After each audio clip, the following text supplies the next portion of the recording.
শেষ পর্যন্ত টিকে থাকবে কবিতা। কেননা কবিতা হচ্ছে মানুষের দীর্ঘশ্বাস এবং আত্মার সঙ্গম থেকে উচ্চারিত এক অবিনশ্বর শক্তির প্রকাশ। ধ্বংসের মুহূর্তে বস্তুর ভিতর থেকে সে অনায়াসে বাইরে বেরিয়ে আসতে পারে।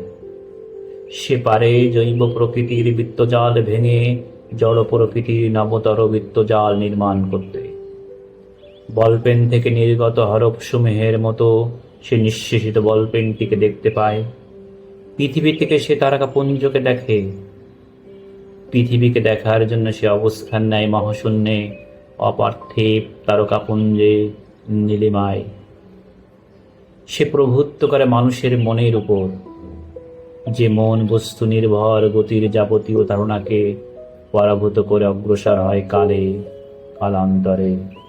শেষ পর্যন্ত টিকে থাকবে কবিতা, কেননা যা আছে তার সাহায্যেই সে নির্মাণ করে এমন কিছু যা নেই।